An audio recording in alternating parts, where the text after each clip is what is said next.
मंगळारा सावन India energy सप्तकाक सुरवात जातली। 27 ते 30 जानेवारी मेरेन ह्या इव्हेंटाची 4थी आवृत्ती सुरू आसतली। ह्या प्रतिष्ठीत कार्यावळीचे मुखेल सोयरे म्हणून केंद्रीय पेट्रोलियम मंत्री हरदीप सिंग पुरी गोंयांत येवपाचे आसात। ह्या कार्यावळीत देशी तसेच विदेशी कंपनी उर्जा तज्ञ वांटेकार जातले, अशी माहिती ONGCचे कार्यकारी संचालक साकेत गुप्ता हांणी दिली।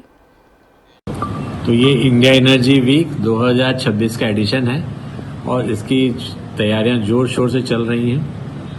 ये बहुत बड़े स्केल पे हो रहा है। बहुत सारी मल्टीनेशनल कंपनीज आएंगी इसमें, जो कि विश्व की सबसे बड़ी ऑयल एंड गैस कंपनीज हैं, वो सब पार्टिसिपेट कर रही हैं। इसमें हमारा टोटल जैसे अगर हम बोले तो 467 एग्जीबिटर्स हैं। 23,270 स्क्वायर मीटर में फैला हुआ है ये हमारा एग्जीबिशन। कंट्री पवेलियन जो कंट्री के नाम पे, जैसे कनाडा वो अपना एक पवेलियन लगा रहा है, वो 11 है। एक थीमेटिक पवेलियन है, जैसे आर्टिफिशियल इंटेलिजेंस पे उसके हमारे 11 हैं उस थीमेटिक जोन्स।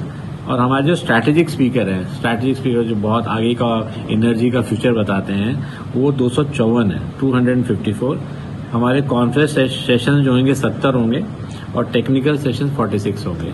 तो इतने बड़े स्केल पे लगभग हम 120 देशों से 40,000 से ऊपर फुटफॉल्स इन 4-5 दिनों में हम एक्सपेक्ट कर रहे हैं। सर, कल चीफ गेस्ट कौन आएगा? कल के चीफ गेस्ट हमारे honourable minister for petroleum and natural gas Shri Hardeep Singh Puri ji रहेंगे। जो हमारी बिल्डिंग का नाम है पृथ्वी कन्वेंशन सेंटर है। बहुत बड़ा कन्वेंशन सेंटर बनाया है गोवा के लिए हमने, जिसमें 4,000 से ज्यादा लोग बैठ सकते हैं। लगभग 26 मीटर इसकी हाइट है एट द टॉप, और चौड़ाई और इसकी लंबाई बहुत ज्यादा है 110। ये 4 फ्लोर में डिवाइडेड है, lower ground floor, first floor, second floor. तो आप तैयार हैं कल के इवेंट के लिए? हम पूरा तैयार हैं और हम आशा कर रहे हैं कि बहुत अच्छा बड़े स्केल पे होगा, क्योंकि जो भी आ रहा है, जो भी फॉरेन एग्जीबिटर्स और वो आ रहे हैं, वो बोल रहे हैं हमने ऐसा कन्वेंशन हॉल पूरे वर्ल्ड में नहीं देखा। ये बहुत अच्छा निकल के आया है।